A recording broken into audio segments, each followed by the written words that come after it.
ഓം ദേവകീനന്ദനായ വിദ്മഹേ വാസുദേവായ ധീമഹി തന്നോ കൃഷ്ണ പ്രചോദയാത്.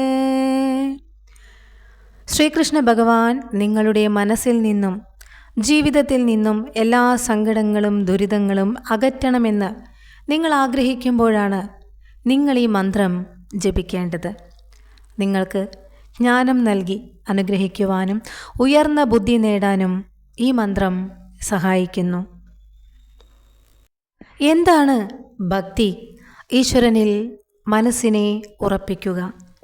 ഈശ്വരൻ മാത്രമേ ഇവിടെയുള്ളൂ എന്ന സത്യം മനസ്സിൽ ഉറപ്പിച്ചുകൊണ്ട് സർവകർമ്മങ്ങളും ഭഗവത് പാദങ്ങളിൽ സമർപ്പിച്ച് ജീവിക്കുക. അതാണ് ജ്ഞാനം. ആ ജ്ഞാനം നേടണം എങ്കിൽ ഭക്തി ആവശ്യമാണ്. ഭക്തി മനസ്സിൽ ഉറപ്പിക്കുവാൻ ഒരുപാട് മാർഗങ്ങളുണ്ട്.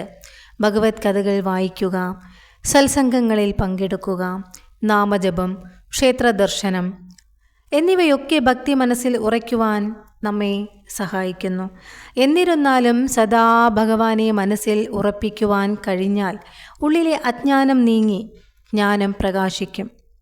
ഭഗവാനിൽ മനസ്സുറപ്പിച്ചാൽ ചെയ്യുന്ന കർമ്മങ്ങളെല്ലാം സൽക്കർമ്മങ്ങളായി മാറുന്നു. അങ്ങനെ ചെയ്യുന്ന കർമ്മങ്ങൾ ഈശ്വരാർപ്പണമായി ചെയ്തുകൊണ്ടിരുന്നാൽ നമ്മുടെ മുൻജന്മ ദുരിതങ്ങളെല്ലാം അകന്ന് എപ്പോഴും നമുക്ക് സന്തോഷമായി ജീവിക്കുവാൻ സാധിക്കും. ഫലം ഇച്ഛിച്ചു ചെയ്യുന്ന കർമ്മങ്ങൾ നമുക്ക് കൂടുതൽ കൂടുതൽ ദുഃഖങ്ങൾ മാത്രമേ നൽകുകയുള്ളൂ. വയസ്സാവുമ്പോഴല്ല ഭക്തി ഉണ്ടാകേണ്ടത്.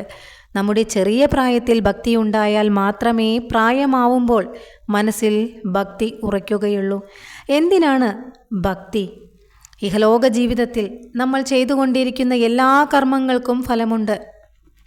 അത് സൽക്കർമ്മങ്ങളായാലും ദുഷ്കർമ്മങ്ങളായാലും ശരി, അത് നമ്മളെ ജന്മജന്മാന്തരമാണ് പിന്തുടരുന്നത്.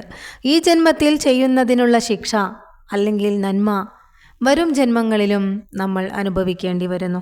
അങ്ങനെ ഒന്ന് ഉണ്ടാവാതെ ഇരിക്കുവാൻ ജീവിതത്തിൽ സൽക്കർമ്മങ്ങൾ മാത്രം ചെയ്തുകൊണ്ട് ഭക്തിയോടുകൂടി ജീവിച്ചാൽ മാത്രമേ കഴിയുള്ളൂ.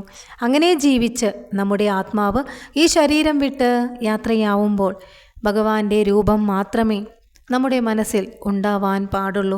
ആ സമയം നമ്മൾ ആരെയാണ് മനസ്സിൽ സ്മരിക്കുന്നത്, അതായി മാറും നാം. അപ്പോൾ ആ ഈശ്വരനോട് ചേർന്നിരിക്കുവാൻ ഭഗവാന്റെ ആ നിരന്തരമായ സ്മരണ നേരത്തെ തുടങ്ങി വയ്ക്കണം, അല്ലേ? എല്ലാവർക്കും, ഭഗവാന്റെ എല്ലാ പ്രിയപ്പെട്ടവർക്കും സാക്ഷാൽ ശ്രീ സർവേശ്വരൻ്റെ ആ കൃപാകടാക്ഷം ഉണ്ടാകട്ടെ എന്ന് പ്രാർത്ഥിച്ചുകൊണ്ട് സർവം കൃഷ്ണാർപ്പണമസ്തു.